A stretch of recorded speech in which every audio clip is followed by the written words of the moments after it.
so welcome back to the third episode of the Welcome Table. Today we are here with Whitney Young, and she is an alumna of UCI. She graduated with a BA in the Literary Journalism department, and she is now back at UCI as the Assistant Director for the UCI Humanities Undergraduate Office of Education. Did I say that right? Office of Undergraduate Studies. I know so many words. Yeah. How are you doing today, Whitney? I'm great. How are you guys doing? Good. Good. Yeah, I was just gonna say the heat. Yes, the heat is very oppressive, but I'm getting through. Keeping us down. Yeah. So we're gonna jump into the interview, but first we're gonna do a little show and tell. We'll go first. So for today, I brought my little keychain. It's hot sauce, actually. I love my spice. I'm a person who's very particular about how my food is seasoned, and I often find, that the way it's seasoned is oppressive.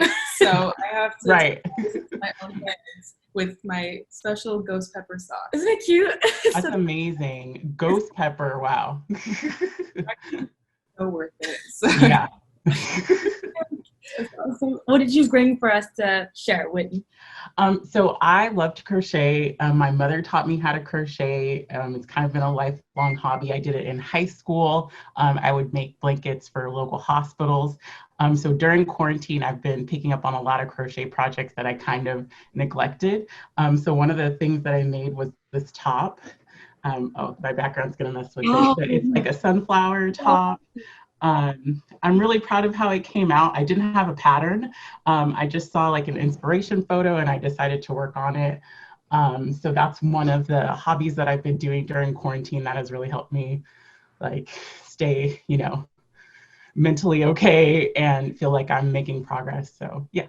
That's great. Right. Those little milestones like self-care. I feel like everyone's getting into new hobbies. Like I myself, like I've just took up like baking, like randomly. Like now I kind of like to bake. Yeah. So this quarantine has really given everyone a lot of hobbies. She made some vegan donuts that were excellent. Oh wow. Yeah. Great job. I love to bake too, but it's now that it's hot, it's so hard to feel motivated to do it but definitely it's almost fall, so I'm gonna be back making banana bread. So thank you so much. We're so fortunate to be talking to another alumna of the LJ department. So we'd love to hear a little bit about your career trajectory, what brought you back to UCI, a little bit about your educational journey. What was that like? Sure. So yes, I was a literary journalism major at UCI. I did the minor in women's studies before it changed to gender studies. I did write a couple pieces for the New U while I was there. I loved writing in high school, and I worked for the high school newspaper. I came in humanities undeclared because I really wasn't sure I knew STEM was not for me. I knew that was not my home. But I knew I loved to write. So the literary journalism program actually had just started while I was a student. So I took the first class, LJ 21, Intro to Literary Journalism, or 20, and I loved it so much. And I knew that I wanted to work with people in a way that I was telling their story. And that's what LJ was about. So I had a pretty good experience writing and doing different writing projects during undergrad. When I graduated, I had no plan. I really didn't know for sure what I was going to do. I had an internship at Herb magazine. It was a music magazine, and it was based in Beverly Hills when I worked there. And it was a completely different environment from Irvine and from Riverside, which is where I grew up. So it was a little bit of culture shock there. And while I was doing that internship, it wasn't paid. So I was also working at a high school as a technology coordinator for their college and career center, because during my senior year, I also was an outreach counselor for early academic outreach program. So I was working with students at that time already. And I really enjoyed that experience as well. So I kind of was now building my experiences writing, but also knowing that I really loved working with students and I really loved advising too. And so throughout the summer, I worked on my internship. I kind of felt like it wasn't really the environment for me. I didn't really feel like I was making much of a difference. I had like assignments here and there. And looking at the structure of writing at that time, I knew I was going to have to work for a long time for no pay, pretty much, until I could get somewhere. And this was back in 2007. The economy had just collapsed. So I was living with my best friend at the time, like doing that, post-college struggle. And it was a character building time, but I knew that I wanted some kind of stability for my future. And I knew that I had a lot of transferable skills that I had gotten through my experiences at UCI and through my work experience, that I didn't have to be a struggling writer forever. And that didn't have to be my only career path, because I had so many other skills that were just as valuable too. So after that summer, I was able to start in an admin assistant position for pharmaceutical sciences at UCI. I did that position for about a year, and then I saw that the office literally across from our office, the Cal Teach Science and Math program, had a student advisor position open. So I applied for that. I was able to interview, and I got that position. Some of that was based on the work that I had done as an admin assistant for PharmSci. I know a lot of times you take a job and you think, okay, this is all that I'm going to be limited to. I'm just going to be, working with faculty, answering emails, basic things.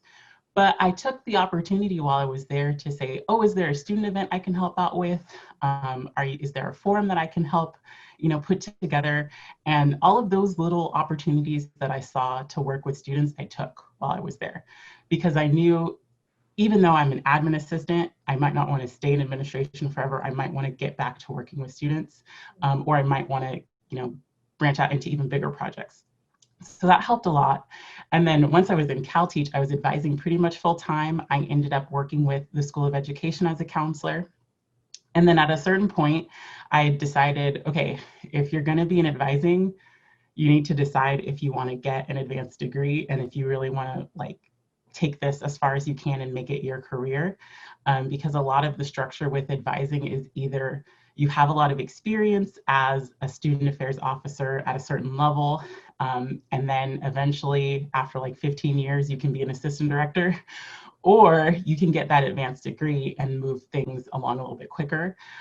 So I did decide to get my master's in student development and higher ed at Cal State Long Beach. That was an amazing 3 years of growth. And then after that, I applied, I think about 6 months after I graduated, I applied to Humanities for their assistant director position. And so the timing worked out, my experiences worked out. I know a lot of people don't have that experience, and advising, there's no one path to it. It's really at what point did you catch the advising bug? That usually is what comes up for folks. Yeah. And then at what point did you decide to kind of be more intentional about your work experiences and not just rely on well, this is my job duties, so this is what I'm going to do, and kind of operate more in survival mode versus actually saying okay, this is the step that I want to take next. These are the experiences that I want, and then working towards it that way. Wow, wonderful, wonderful. Yes. And, flash forward, you're here in this amazing career, and we wanted to ask you, what puts a smile on your face, in a typical work day? What are some of the parts of your job currently that are most gratifying for you? I think I have been able to stay in advising so long because I see how grateful the students are and how much of an impact it has on their lives. Obviously, when you're working with people, there's going to be bad interactions too. There's going to be good ones, but the good ones far outweigh the bad ones. This generation is so inspiring to me. The students that I work with, they are so smart and capable and determined. And I just love that I'm a part of their journey. And, I understand college and academia isn't for everybody, but if I can help you in your educational development, whatever path that might be, that's very gratifying for me. So even the students who say thank you definitely make my day, but even for the ones that don't, I know that I have provided a service to them, whether it is getting them closer to their bachelor's degree or just getting them closer to figuring out, how they can best be themselves. Yeah. Yeah, and then as a Black woman and then a first generation college student yourself, do you find that you gravitate towards students of a similar background as yours and that you guys can relate to each other on a certain level? For sure. I think when I'm thinking about how we engage students or the policies that we come up with in our office or any procedure that we're doing, I'm kind of always keeping in mind, you know, based on my experience when I was a student, based on what I'm seeing from other students, what about this isn't fair? What about this is maybe leaving out people who don't have the resources to get this done? How can we make it easier for students? So I think sometimes as administrators, we get questioned as far as like, are we mentoring students? Are we engaging them? Are we having those one-on-one relationships? Whereas I more or less see it as how are we getting out of these students' way? Because they know what they want, they know what they're capable of. And I don't want to feel like as an academic advising office that we are, doing things that are not helpful, that are doing things that are counterproductive or that are extra, or that, we're putting things in steps that aren't necessarily fair to our whole student body. Yeah. Or that, we have counselors who aren't aware of the resources.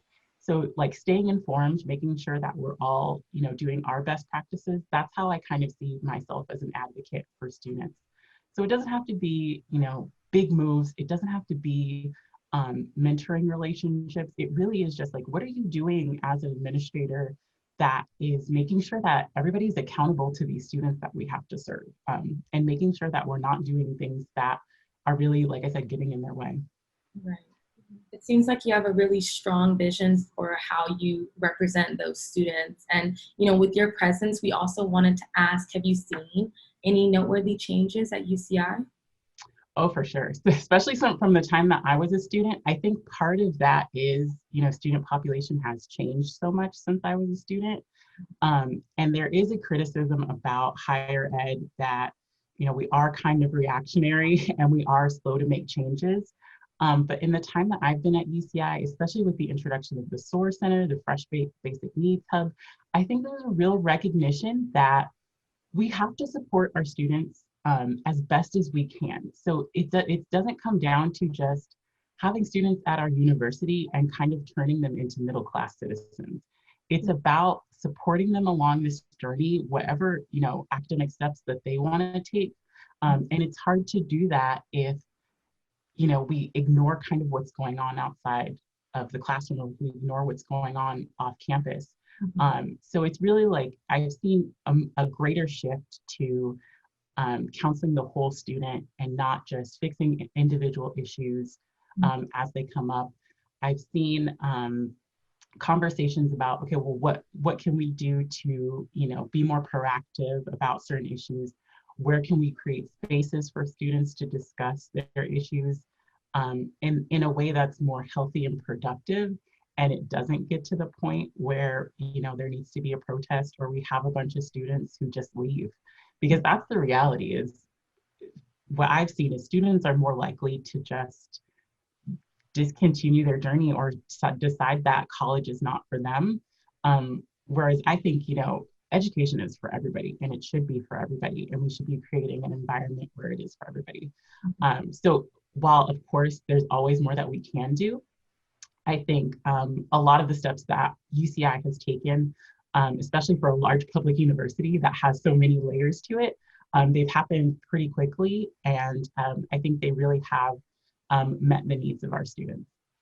Speaking to considering the student as a whole, including their environment, with obviously the prevalence of COVID and all the concerns regarding that, how have you had to pivot professionally and personally to both support your students in your role as an administrator, but also yourself? Like, how do you self-preserve?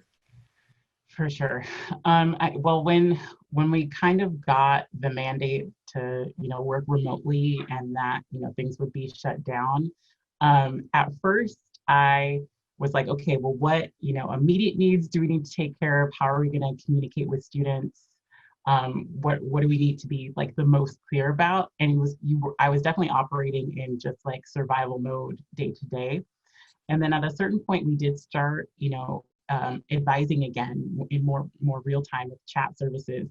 And that was nice because I got to connect with some students and kind of find out what was going on with them and answer their questions. But I immediately missed the in-person interaction and feeling like I was helping a person and not just answering emails. So how I've managed that is, doing more check-ins than actually I would have done before, and really focusing on the population of students that I do have to work with. Since after spring, we moved into summer orientation. So that's a really exciting time to meet with a whole batch of new students, and, kind of set that first impression of their interaction with UCI. So that's been really great. In my personal life, I'm very fortunate that, I have a stable living situation. I don't have children. God bless anybody who's homeschooling right now or having to deal with that. And, my family, they don't live with me. They kind of live out of state. So that's a little bit scary because, California kind of sets certain standards as far as public health versus other places might be a little bit more loose or open about it, or maybe they weren't taking it as seriously over the past couple of months. And they're in a totally different political environment from me. So that's a bit challenging to think about too. One of the lessons that I learned in grad school was that you don't really have to think about your life in large chunks of time. If you need to think about your life in terms of what do I need to get through this week, that's perfectly fine. It's not a sustainable way to live, but you can get through it if you don't really have to think too much about, what are the next couple months going to look like? What are the next couple years going to look like? Because a lot of that is out of our control. So I always think, I don't have control over everything. I don't have control over when this situation is going to end, but there are things that I can do in my control. I can think of ways to keep engaging students, to making sure that, we have a high quality of advising and that we're accessible and that they're getting what they need without overtaxing or overburdening ourselves, and making sure that our staff, is able to perform their best as well. That's another area where I'm really fortunate is I love my coworkers. We have a really diverse group of advisors, and we have a really supportive office structure so that if people need to take time, they can. We don't work in an ER. We don't have constant emergencies coming up, but there's still a lot of stress involved with advising students. And there's a lot of pressure on us to make sure that they, get the right information in a timely manner.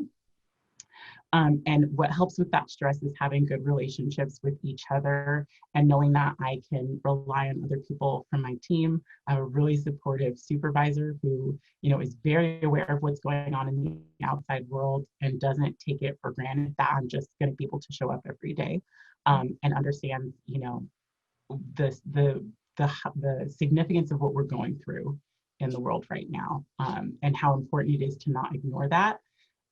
So I feel very supported in that respect as well. So, for folks that aren't in as good of a situation, I would just say, take note of the things that you have control over and take care of yourself. And it's perfectly okay to live day to day. You don't have to think about the next couple months and what they're going to bring. You just have to focus on what you can do right now.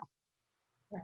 That is really great advice. And I heard you mention like the certain political climate in the outside world right now. So with the Black Lives Matter kind of at the forefront of this discussion, notably at the university level, has your department made any considerable pivots? I mean, I think those conversations happen at the broader leadership level.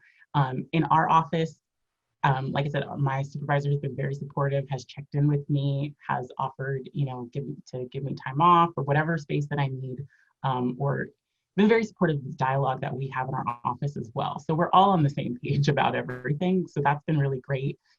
As far as larger initiatives the school has taken, the AFAM department has always been really open with like setting up forums and setting up dialogues and making sure that these issues are, not swept under the rug. University statements tend to be sort of predictable and formulaic at times. Like you kind of know what's going to come out of, after these events happen, like what kind of statement you're going to get. I think the difference is at UCI, there is a backing to it. Like there is an accountability to it. I think, a lot of racism comes off in our work environment as microaggressions. And all of those things add up. The difference is I think we're in an environment where there is more accountability for it. And it's not just something that, if you don't want to advocate for yourself, it's just going to get swept under the rug. I think we really do take a proactive stance on that. And I think that our school leadership cares. So I don't feel like things have been neglected. And like I said, again, we can always do more. And I think more things are going to come out of this, more positive changes are going to come out of this. But that's because we kind of had a good foundation to begin with. With all of your accomplishments and with the current moment considered, do you have any future plans for your personal and professional life that you would like to share? Yes, it'd be lovely to leave my house at some point.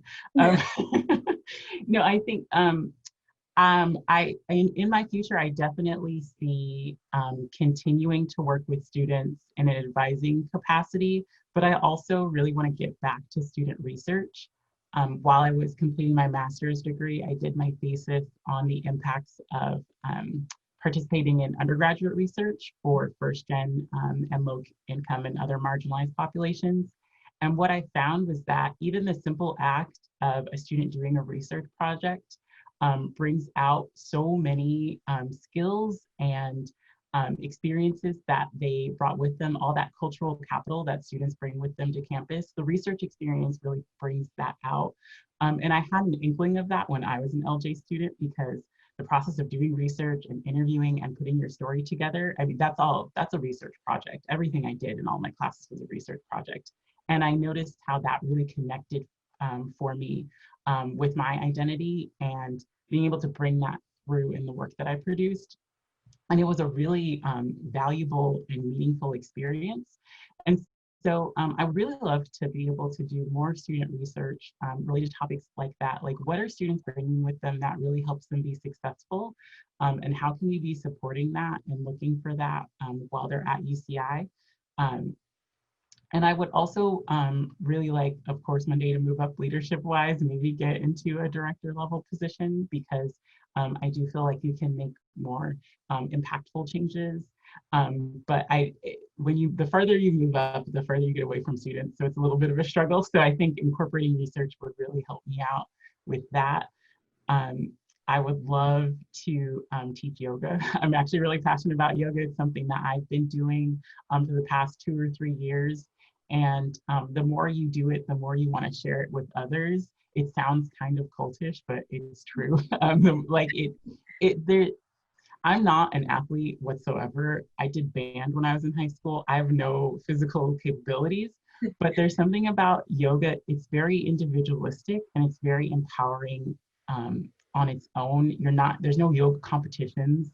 You're not going to win a trophy for it, but it's about taking time to really appreciate your body and understand what it is capable of.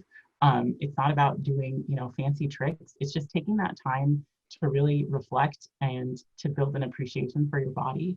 And I think that's something that we definitely need in the Black community, especially for women. So I think I would love to work on my yoga practice more and eventually become a teacher. But as far as career-wise goes, I definitely want to get student research more involved in the student affairs field for sure. Awesome. Yeah. And speaking to yoga, I do feel like it does give you a sense of sort of inner peace, along with, that practice of self-care that is really needed, as you mentioned, in the Black community. So thank you for that nice little detail at the end. For sure. Overall, we're just so grateful to be able to speak with you, and this interview was amazing. Thank you so much. Oh, thank you all. I'm so inspired by you, and I hope you have a very fruitful career in journalism, and that you keep going and having these amazing experiences, because we need it right now for sure. Thank you. Appreciate it so much. So thank you guys so much for watching episode 3, and thank you to Whitney again. That was such a great conversation, and we look forward to taking her yoga class. Yes. So tune in for the next episode. This has been Tatum and Sydney, and thank you guys so much for watching The Welcome Table. Okay, bye. Bye.